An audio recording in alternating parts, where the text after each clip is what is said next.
Hi, my name is Arthur McGregor. I'm going to be teaching you a little bit about the jaw harp. At the Ottawa Folk Festival this year, you'll have the opportunity of getting your own jaw harp and learning the tricks of the trade. Now, the jaw harp is quite an ancient instrument. As you can see, it's got a thick metal bar around the edge instead of a keyhole shape. And it's also got a tongue of spring metal, quite hard spring metal, the same kind of metal that you'd find in a clock spring. Remember the clocks that you used to have to wind up? Well, those have clock springs in them.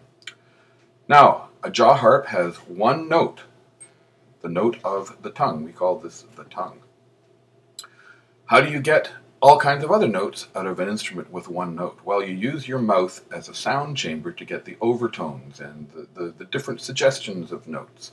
They aren't actually different notes, but they're close enough. The overtones will suggest those other notes. To play the jaw harp, you put the top bar on your top teeth and the bottom bar on your bottom teeth, with your teeth slightly open so that the tongue will vibrate inside and outside of the or between your teeth. You have to keep your tongue out of the way because it can get jammed in there, and I'll tell you it can hurt, but it's worth it. Holding the jaw harp, you don't want to hold it this way because you tend to push these two pieces of metal together and the jaw harp won't work properly. So hold it between your thumb and second finger like this, and use the top finger to prevent it from going back and forth. And you end up holding it this way and supporting it with your top finger. Put the jaw harp between your teeth and pluck. There's a note. That's the basic note. This jaw harp is actually in the key of D. This is a D jaw harp.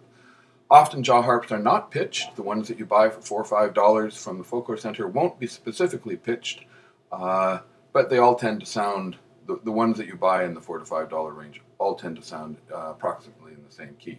But these are handmade jaw harps. I have about 5 of them, all pitched specifically in keys. So, again, between your teeth slightly open, top teeth on the top, bottom teeth on the bottom. Keep your tongue out of the way. You'll notice on the end of the jaw harp tongue, there's a little knob, a little twist. That's to allow you to play backwards and forward with your finger, whichever finger you want to play with. I use my index finger. Often people don't use their index finger. So, put the instrument again between your teeth. Pluck back and forth.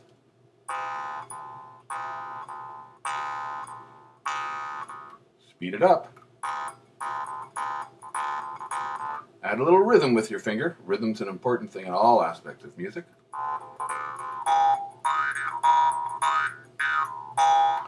Now you change the shape of your mouth using your tongue, keeping it out of the way of that little tongue here, but use your tongue, use the shape of your mouth to change the overtones that are coming out.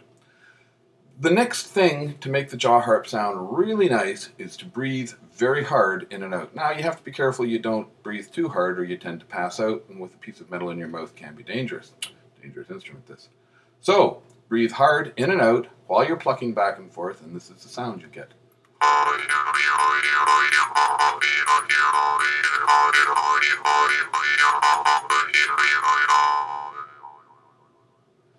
Now, you can actually add vocalizations to it as well, because your voice box isn't being used, so start adding vocalizations, much like a didgeridoo from Australia, which is, again, a monotone instrument. You get one tone out of it, you use the overtones to give it richness, you use vocalizations to give it a little bit of snap.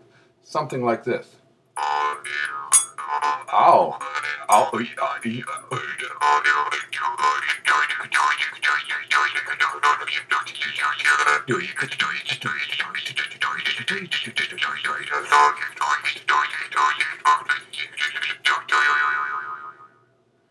Now you can choose a tune and try and play that tune, try and suggest the tune. You can sing along with it as well at the same time. So let's try something like this old saw.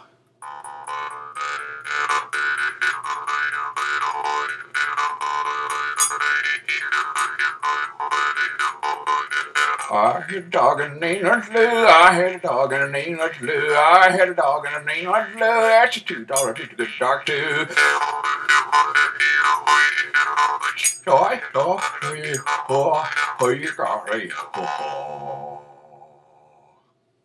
The jaw harp.